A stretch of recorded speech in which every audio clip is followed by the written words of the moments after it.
चल रहा है ना सही, रिकॉर्ड हो रहा है ना। कह रहा purpose of studying similarity of triangles. Triangles का सिंबल ट्राइंगल के अंदर ऐसे लिख देते हैं ना, मतलब plural form of triangle word का हो जाता है। पर्पस क्या है इस चैप्टर को पढ़ने का?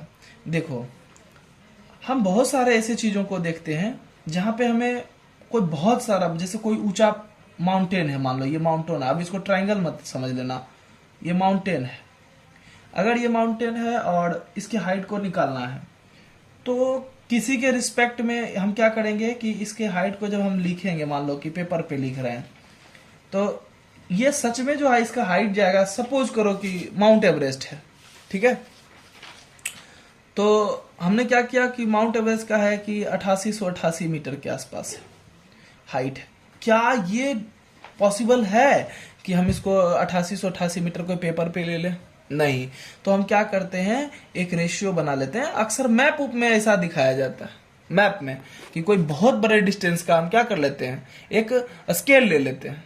और स्केल मतलब होता है कि वहां अगर मैप में 10 किलोमीटर है तो हम एक स्केल बना लेते हैं कि यहाँ पे अगर 1 सेंटीमीटर पुर रहा है तो आपको समझना है कि 10 किलोमीटर का डिस्टेंस बता रहा है।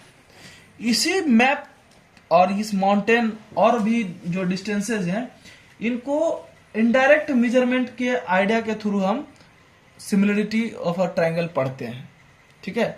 तो अगर इसको डायरेक्ट ना नाप करके हम क्या करेंगे, एक आइडिया के थ्रू इसको मेजर कर लेंगे, ठीक है। इसी स्केल का एक स्केल तैयार होता है जो मैप उप में भी जरूरत पड़ता है। तब हम क्या करते हैं, उस मैप के थ्रू हम उसके पूरे क्या करते हैं, डिस्टेंस को और हाइट को जान पाते हैं। तो इसीलिए इस चैप्टर को पढ़ा जाता है।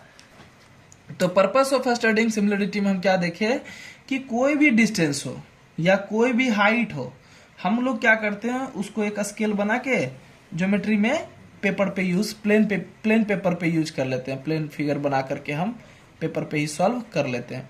तो स्केल की तरह यूज करने के लिए ही सिमिलरिटी को हम पढ़ते हैं, ठीक है। जैसे तुम मैप उप में देखोगे तो कहीं पे रहेगा कि अगर ऐसे ऐसे जा रहा है और मान लो यहाँ से यहाँ तक का जो डिस्टेंस है वो 1 सेंटीमीटर के अप्रॉक्स है, तो कहा कि अगर जहां आपको 1 सेंटीमीटर दिख जाए, ऐसे करके आप मापिएगा स्केल पे, और 1 सेंटीमीटर का डिस्टेंस दिख जाए, मान लो यहाँ से यहाँ तक का, सॉरी ये स्ट्रेट लाइन में दिखा देते हैं, ये 1 सेंटीमीटर का दिखा, तो आपको कह दिया कि जब आपको स्केल लगाइएगा ना, जैसे स्केल लगाइएगा और पता चलेगा कि 1 सेंटीमीटर है, तो यहाँ पे मैप के नीचे में यहाँ स्केल लिखा रहता है कि 1 सेंटीमीटर इज इक्वल टू, आपको समझना है 1000 किलोमीटर, या वो मैप जो बनाता है उस पर निर्भर करता है, या हो सकता है 100 किलोमीटर हो या 1 किलोमीटर, जैसा मैप रहेगा वैसा समझना है। तो इसी मैप के लिए, इसी स्केल के लिए और अच्छे से समझने के लिए सिमिलरिटी का कॉन्सेप्ट हम लोग देखते हैं। तो यही है purpose of the studying similarity. क्यों ये सब हम पढ़ते हैं, ये सब हम क्यों पढ़ते हैं? ये सब हम इसलिए पढ़ते हैं कि मैथ का रियल लाइफ में यूज क्या है, मैथ का रियल लाइफ में यूज क्या है, और हम थोड़ा सा किसी चीज को अगर ऑब्जर्व करें तो मैथ के पॉइंट ऑफ व्यू से उसको रिलेट करने की कोशिश करें। तो इंपॉर्टेंट है कि ये चैप्टर इस तरह से क्यों डिजाइन किया गया है, इसका क्या निकल रहा है, इंपॉर्टेंस क्या है रियल लाइफ में। तो यही चीजों को समझने के लिए ज्योमेट्री क्या हो जाता है, सिमिलरिटी पढ़ना पड़ता है, ठीक है। कोई दिक्कत?